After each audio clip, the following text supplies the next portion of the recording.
All right, so today we are going to discuss trigonometry.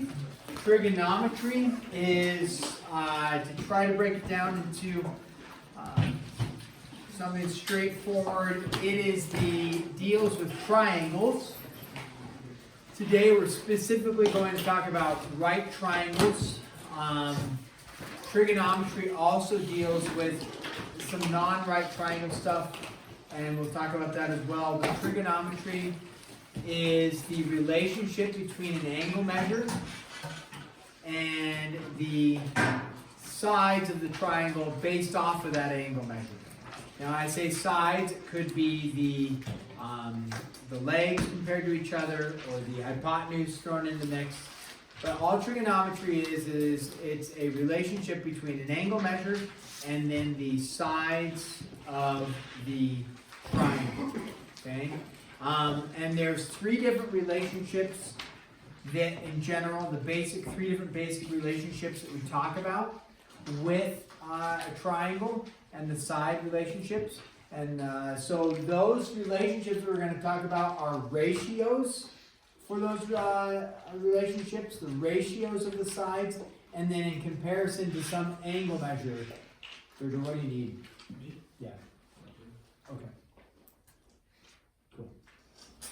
So, when we look at this, we're going to be looking at right triangles. And so we'll draw a right triangle up here. In the right triangle, okay, we know that we have two legs and then we have a hypotenuse. So if I put this right triangle up here and I call this angle measure theta, okay, with theta, if we're looking at the angle measure, whatever it is, okay, from theta, we're going to name the legs something specific, and then this will just stay as the hypotenuse. Okay, the hypotenuse is the hypotenuse. These are both legs, but what these legs are is, compared to theta, this leg over here is opposite of theta. So we would call this the opposite side.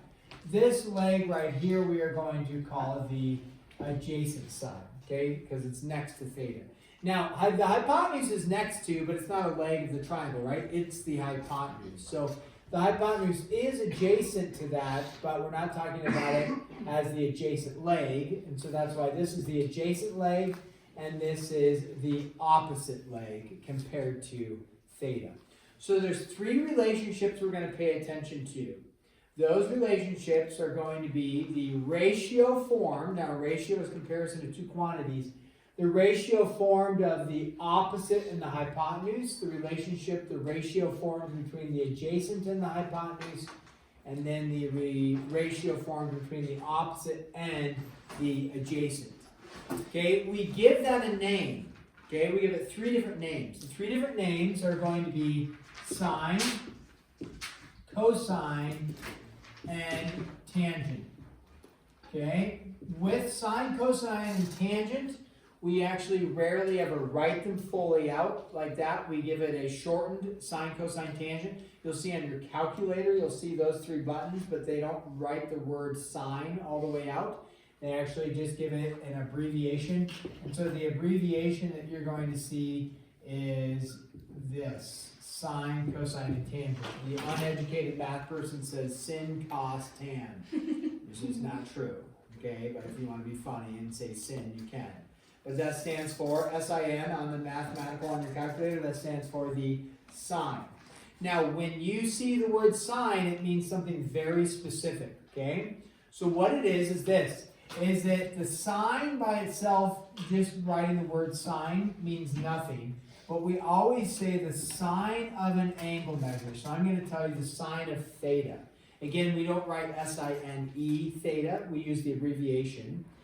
So the sine of theta, when I hear that, I know, because I know the trigonometry, that is asking you to find the relationship of the opposite over the hypotenuse compared to that angle measure. So the word sine says, hey, what's the ratio of the opposite over the hypotenuse when you have that angle measure? And so in this case, sine of theta is equal to opposite over hypotenuse every single time. Now the angle measure is unknown, we'll do some work with practicing what the angle vector is. So that's what it's stating though. Sine of theta says what's the ratio of the opposite over hypotenuse when you have a certain angle. Cosine is referring to the adjacent to the hypotenuse. So cosine compares the adjacent to the angle over the hypotenuse. And then tangent, the last one, tangent of theta states, hey, what is the opposite over the adjacent? Now, they do have, which we're not going to delve into, they do have a comparison of hypotenuse to opposite, and that would actually just be called 1 over sine theta, and that would be called the cosecant of theta, but we're not worried about those ones. Okay, the main three that we're going to worry about are, we're going to look into is sine, cosine, and tangent. Now, there's a little acronym or a way to memorize when you hear the word sine. Is it adjacent compared to hypotenuse? Is it opposite compared to hypotenuse? Is it the opposite over the adjacent?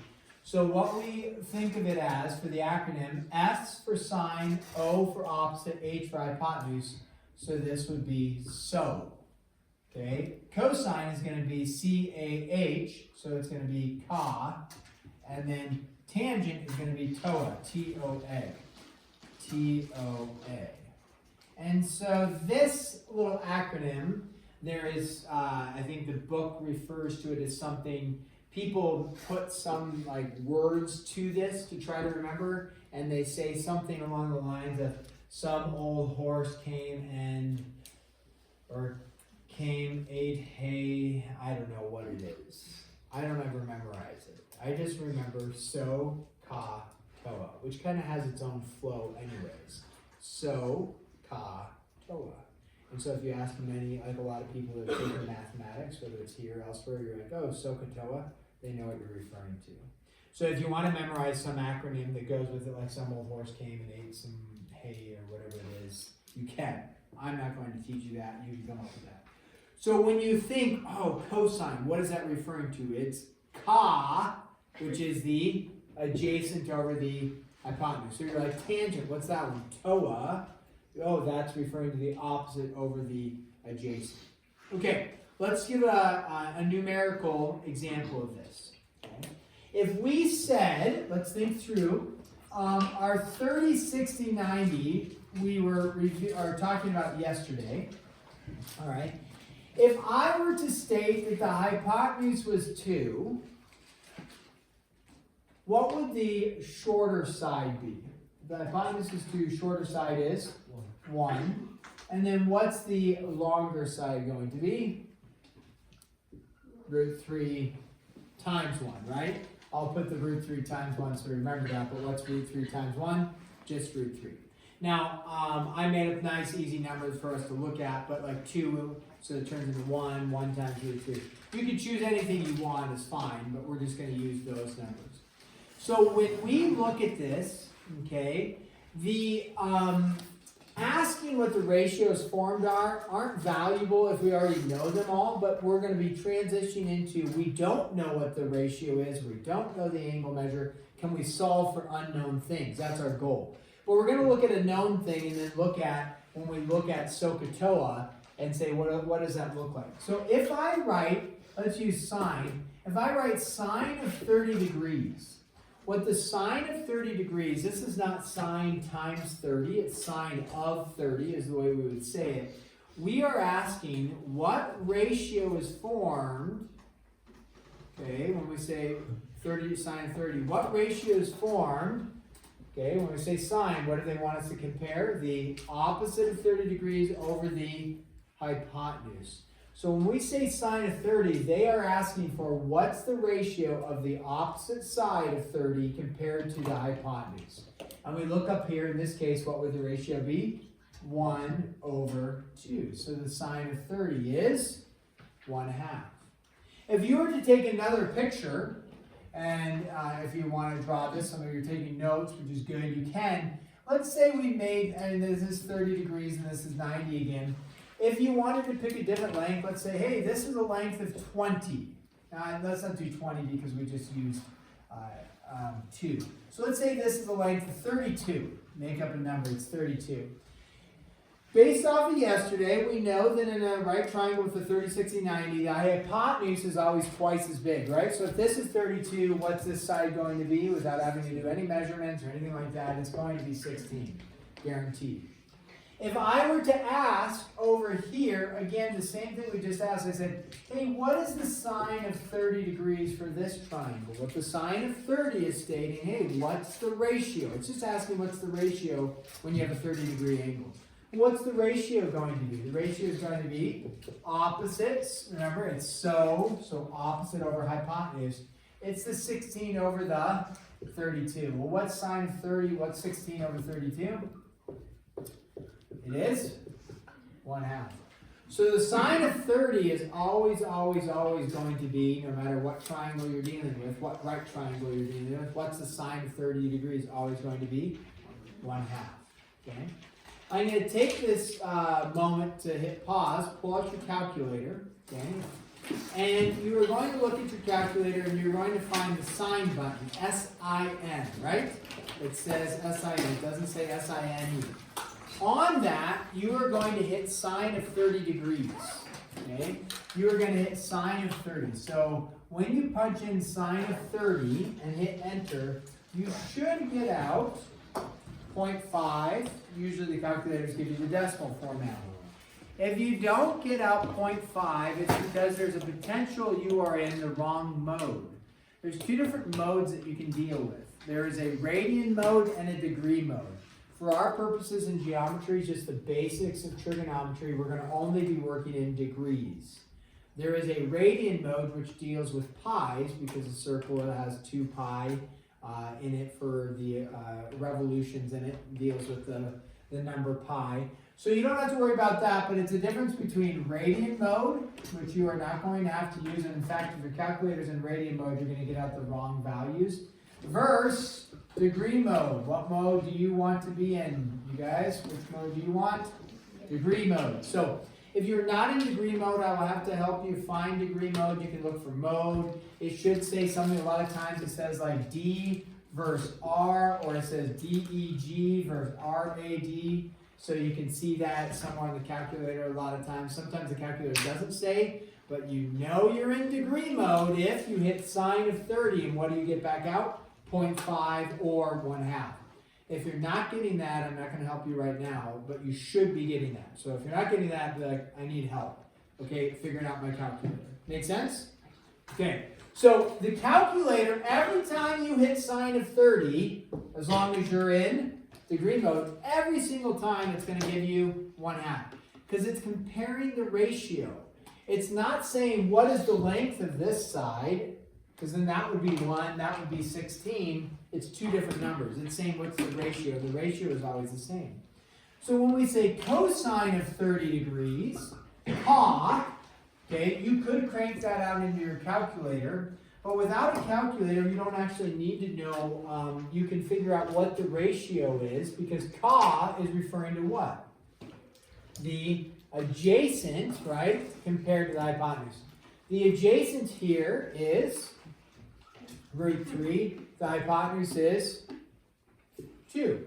So it's root 3 over 2. Now on your calculator, now if you go to hit cosine of 30, you get out root 3 over 2. Probably not, because most calculators are going to give you a decimal value, right? So you get out 0.86660, right?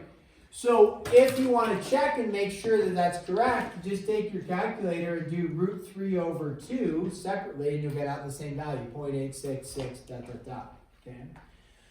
So every single time, now you're like over here, well, how does that work? Well, this would have been 16 root 3, right? So the cosine of 30 on this side is equal to the adjacent 16 root 3 over the hypotenuse 32.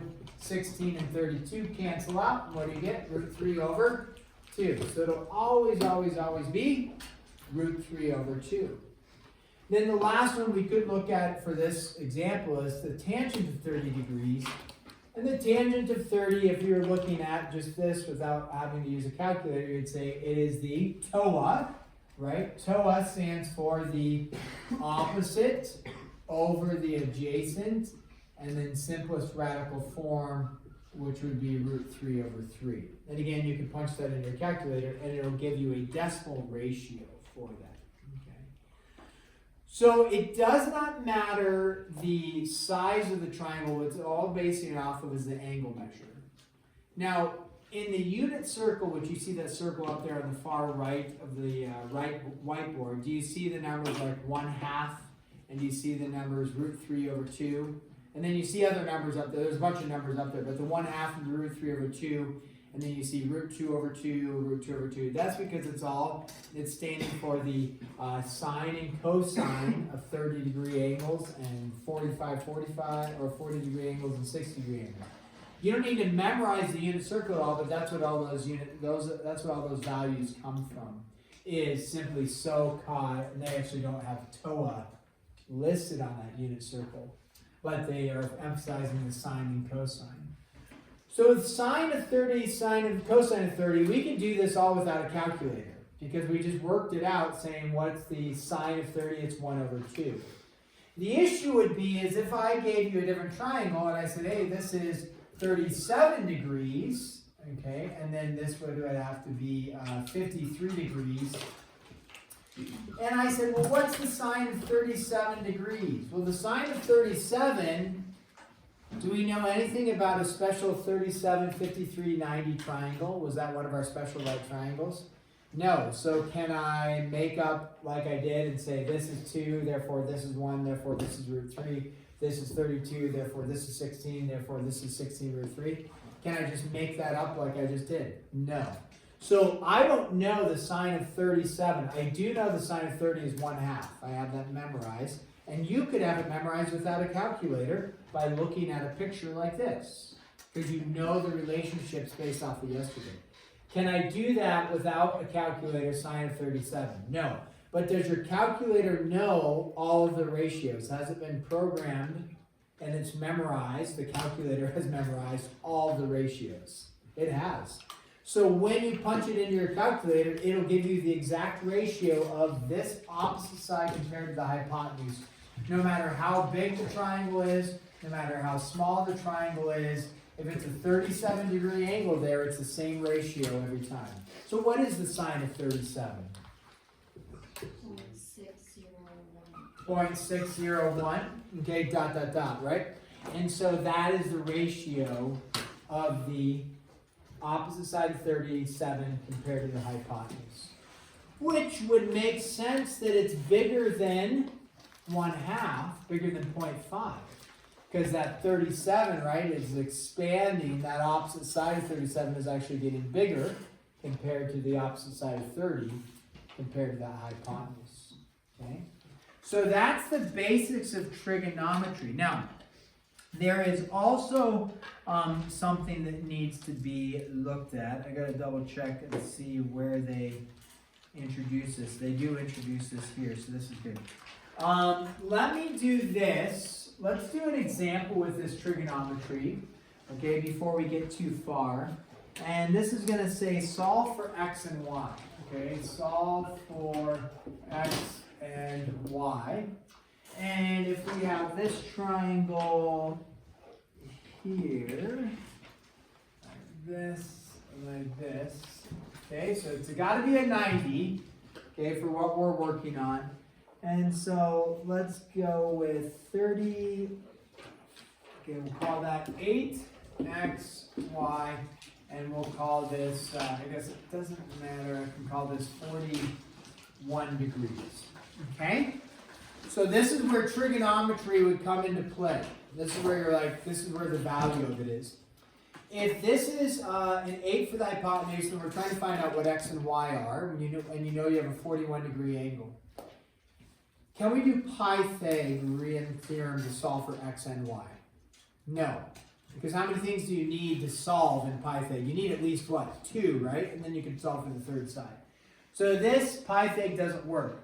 Yesterday we introduced special right triangles where you don't need Pythag and you don't need trigonometry. We just did the 2 special right triangles. They were a 30, 60, 90, and then a what? 45, 45, 90. Is this one of our special right triangles that we can say, oh yeah, this is half as big as 8, so it's going to be 4, this is going to be 4 root 3? No. So therefore we're stuck. We introduce SOHCAHTOA and we can solve. We can say, okay, we know there is a specific relationship that happens every single time with 41 degrees, comparing the opposite to the hypotenuse, the adjacent to the hypotenuse, and the opposite compared to the adjacent. And guess who has that memorized? Not you, not me, but your calculator. You show up to the test without a calculator, you're going to be stuck. Here, you show up to the test without a calculator, no problem, you have those memorized. This, the calculator has all of these ratios memorized for you, and it'll tell you what they are. Isn't that nice? It's really nice. It's mandatory for you. So, how do I solve? Well, we're going to set up a trigonometric ratio. What angle measure would make a lot of sense to use? 41 degrees. Never use the 90, because 90 would be saying the opposite of 90 over the hypotenuse. It would be saying the hypotenuse over the hypotenuse, if you're going to do sine of 90. So don't do that. You're always using the acute angle. So we say the sine of 41 degrees. What is the sine figuring out? The sine is figuring out right here. What is it? It's so the opposite over the hypotenuse. So set up your ratio. What's your ratio? The ratio is going to be, what is it? X over 8. Okay? So what you're doing is you're just setting up a proportion. Now you don't need to write the proportion out, meaning sine of 41 gives you some decimal value. Anybody hit sine of 41 yet on your calculator? What did it give you? Just sine of 41. Point what? 0.656 or something. So what you're getting is the sine of 41 is 0.656 over 1, if you will, is equal to x over 8. That's the proportion that's happening.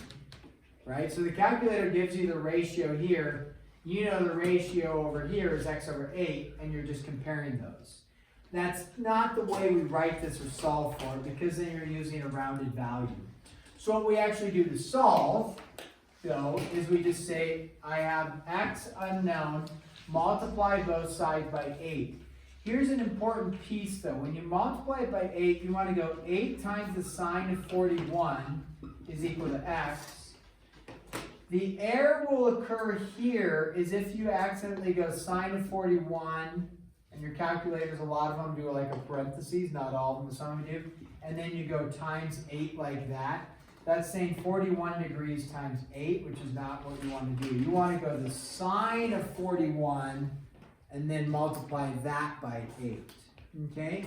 So make sure that that 8, you multiply it before, or you end the parentheses, or you go sine of 41, enter, and then multiply by 8. So what do you get when you go 8 times the sine of 41? Or sine of 41 times 8? 5.2? 5.2248, okay. Would it make sense that, no? 5.25. 5.25? Yeah, or 5.248. Oh, 248, sorry, 5.25, okay. 5.248, okay. Or we're getting the general idea out. Would it make sense that you have a length of 5, which is less than a length of 8? You bet, because what do you know about the hypotenuse? It's always what? The largest, right? So then we look, if I want to find y, there's 2 options you could go to find y. More if you do a little bit more work. I can either go, do I want to use sine of 41 to find y? No, because sine compares the what? Opposite. What do I want to use if I want to find out what y is? What would cosine of 41 look like? Cosine compares to what? So, what does cosine compare? The adjacent to the angle. Is y adjacent to my angle? Yeah, you bet. So we just say y over 8. And then we just use cosine on our calculator, and it knows the ratio of the adjacent side compared to the hypotenuse. which is also y over 8, and then we just solve for y. So what it makes sense, though, well, we get out y should be bigger than x. Okay, what do we get out for y when we do that? 6, exactly. Maybe a little bit. And then what do we get? I got 6.03. 6.03, so 6.03. Okay, so probably a decimal in there. So 6.03, very good. Now, would it make sense that that is a larger side than x? It would, because if this is 41 degrees, what's this angle measure right here? 49. 49 degrees, right? And therefore the larger side would be opposite the larger angle, like that. So it would make sense that this is 6.03, this is 5.248. Okay, so there's lots of options you could have done though, right? Once you found that x was 5.248, could you have done Pythag theorem? This value squared plus y squared is equal to 8 squared. Could have done Pythag. You could have also done, could you have done tangent of 41 degrees once you knew your x? What does tangent look at? Come back over here. What's tangent? Compare the opposite over the adjacent. Did you find what your opposite was? Sure, what was your opposite? We said 5.248 over, if you didn't know your adjacent, right, y, it would be over y.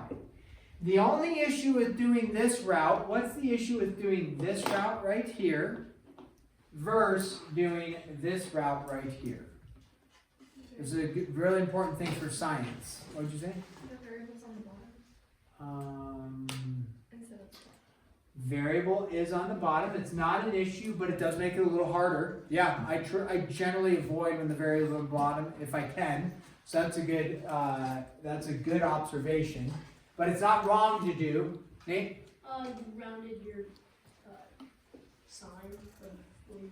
Yeah, that value right there, 5.248, is rounded. Now, if you do that on your calculator, you're probably going to get a pretty close value. You're going to get really close to 6.03 as well. But it's going to be slightly off of what the exact value is. So if you're doing this route, be careful because that's rounded. Or you can use your calculator to use the full decimal is fine. If you're a little calculator savvy, that's great.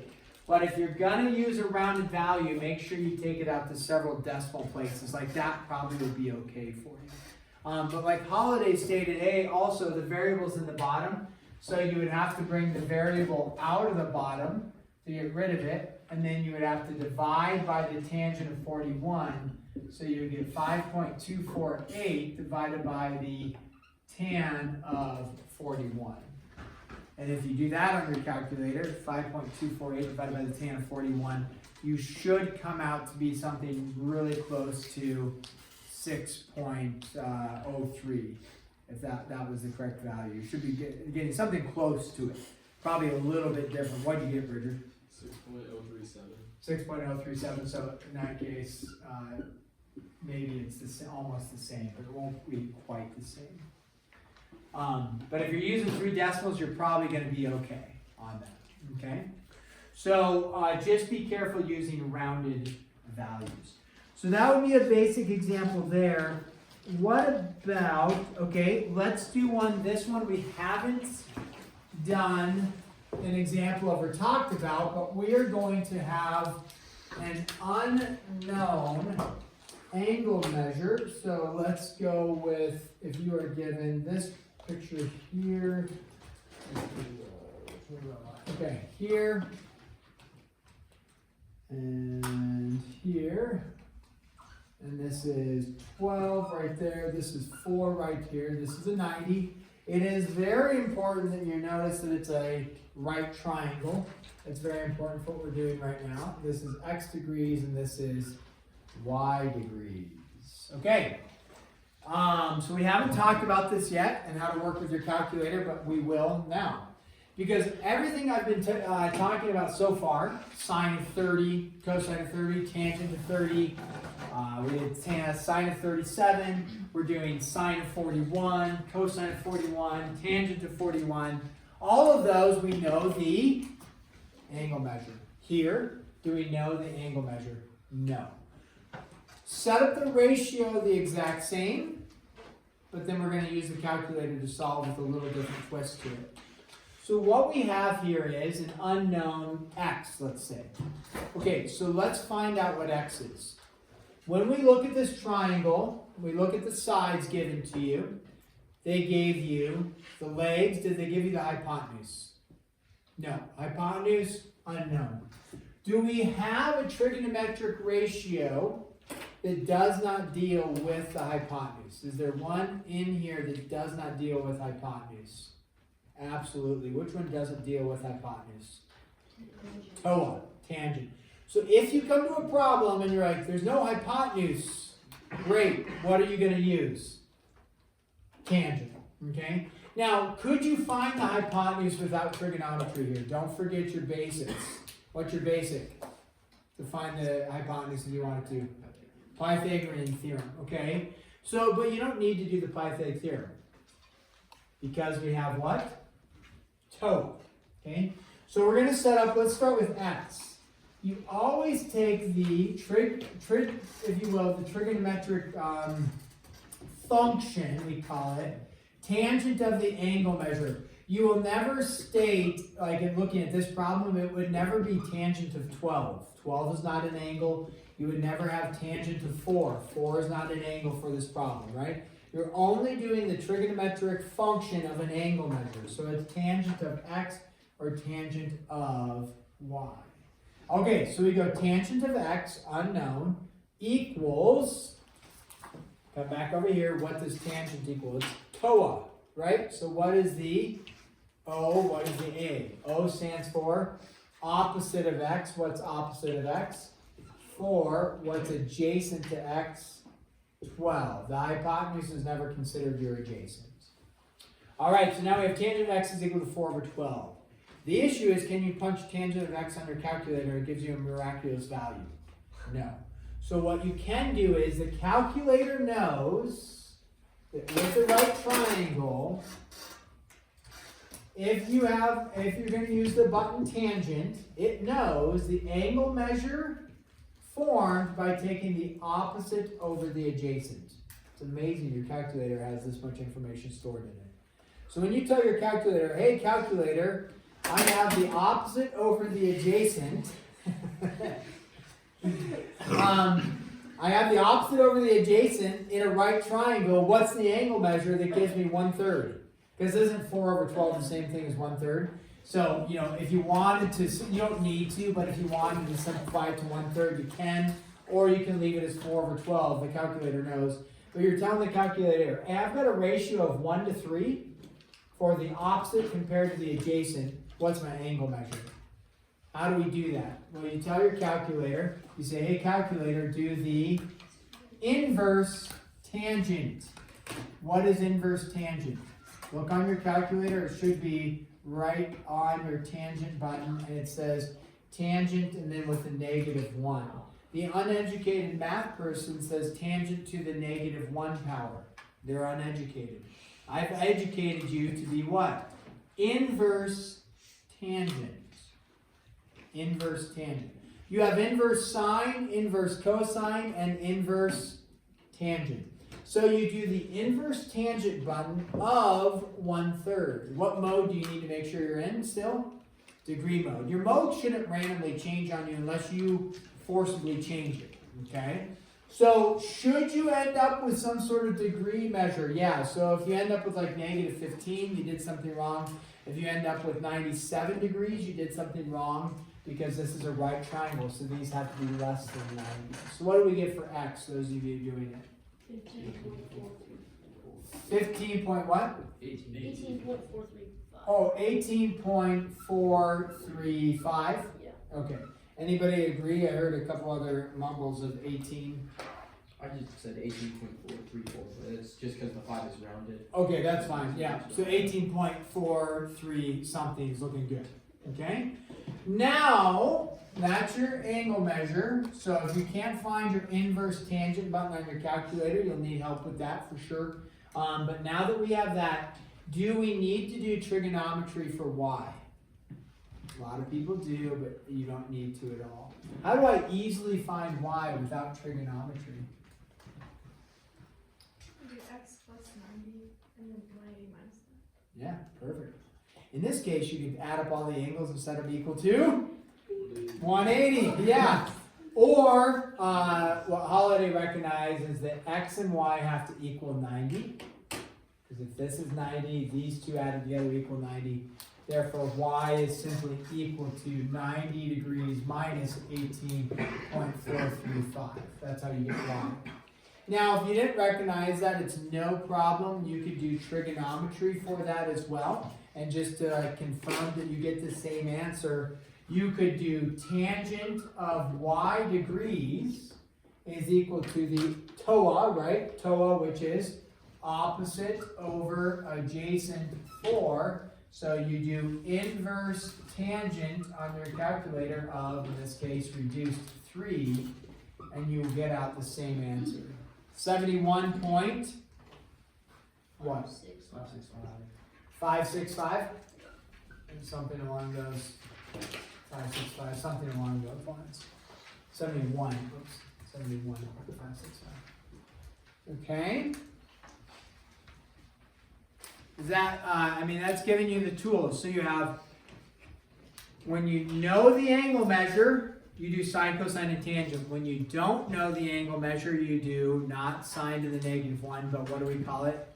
Inverse sine. If you say sine to the -1, you're not going to be quizzed on that, right? Or tested on it, but you need to know how to use it on your calculator. If you don't know how to use it on your calculator, you'll need to make sure to get some help to make sure you know how to do this, okay? I will tell you on the test you might have something like this. If it says find, what do you want to do this? Let's just do this. It will, I might have something like this. It'll say find the tangent of 45. No, let's not do that. Let's do the sine of 45 degrees. And it'll say no decimals. Which means fractions, right?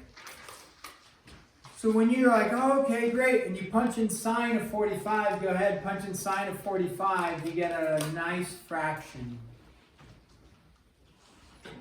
I'll help you out. What do you get? 0.707, right? And then I'm like, yes, you were wrong. Because I said no decimals, fraction only. So how do we get a fraction out without a calculator? Think, okay, let's think through our trigonometry that we're learning.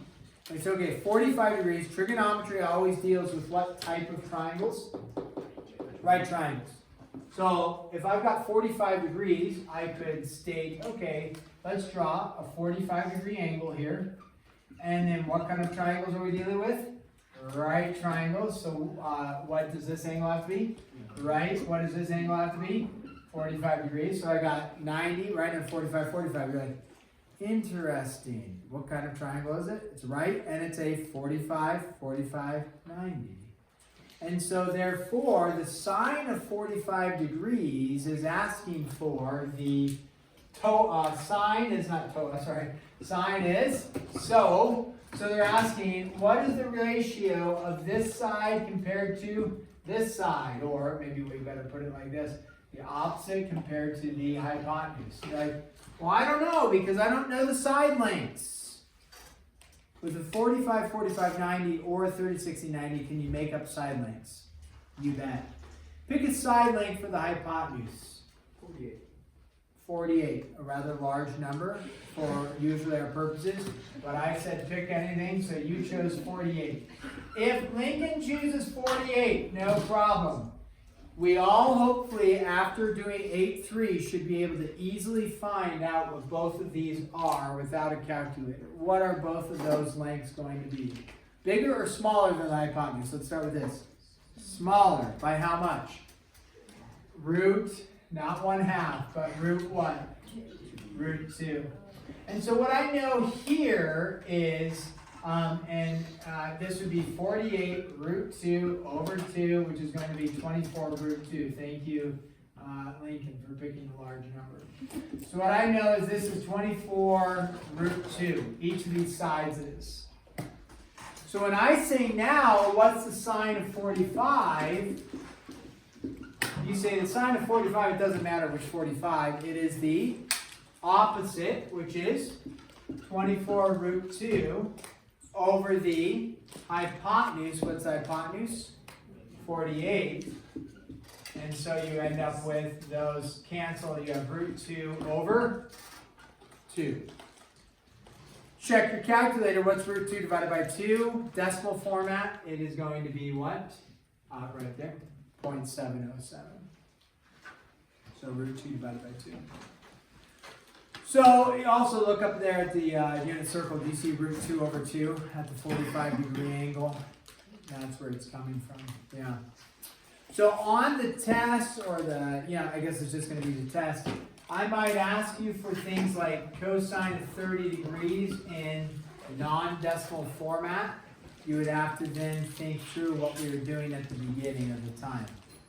If I said cosine of 17 degrees non-decimal format, you would say, no, not happening. What is the difference between this question, non-decimal format, and this question, non-decimal format? This one, you shake your head and say, no, not happening. Why? Because it's not one of our two special right triangles. Okay? All right, guys, 8-3 is due Monday. 8-4 should be due, but if you run into some complications, because it's kind of like a little bit challenging with trig stuff, it's brand new, we could extend that a little bit to Tuesday if needed. So try to work on it, but 8-3 for sure is due. We'll be going to 8-5 on Monday. The journey continues. Have a good weekend.